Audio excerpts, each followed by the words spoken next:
Hey, I'm Scotty and I want to show you how to make your drawings at least 10 times better using contrasting value. Firstly, I want to show you 3 of my favorite artists and how they've mastered value. Then we can see if we can apply some of those principles to this sketch here with the line work. Feel like there's something missing. This is my first example from Kim Jung Gi. So he uses contrasting values here really well. The character in the background has a lot of dark black areas, whereas the front character has a lot of lighter tones. The face is also highlighted by having this dark hair which frames the face and creates a focal point for the piece. I really like this one because I do a lot of street scenes. So to divide up the different materials and the different shapes, he's used this contrasting value here. And then he's adding shadow with midtones. And a good point here is that he's using a lot less dark areas than light areas. The next artist I wanted to show you was Nogi San, but what really stands out is the area behind the tiger head and all the value around his head. So there's 2 focal points. Makes it really interesting. The last artist I wanted to show you was David Finch.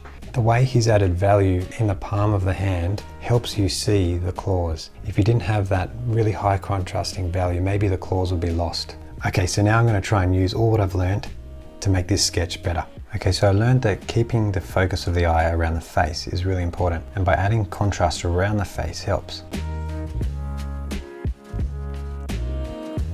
To help the viewer understand the clothing, I'm going to divide up the top section and the skirt with the belt. I'll make that a lot darker here.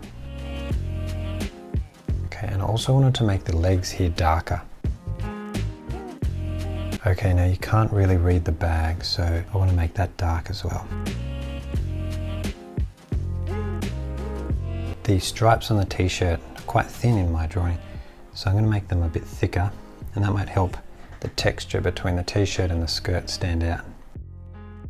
Now on the wings, let's create some more interesting texture.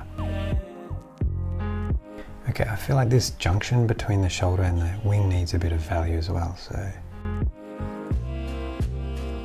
Okay, so now time to add some midtones. I've got my water brush pen with a bit of ink inside. Should be dry, hopefully. So to make the girl stand out, I'm going to make the wings a midtone.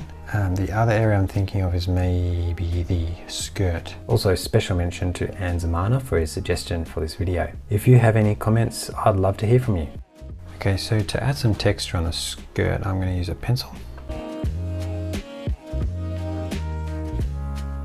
So I've finished adding the value to this design, and I really feel like it's improved it a lot. But if you really want to level up your artwork, I also recommend focusing on line work. If you want to have dynamic and controlled line works first before you add in this contrast. I share my secret to this in my last video, so you can check that out.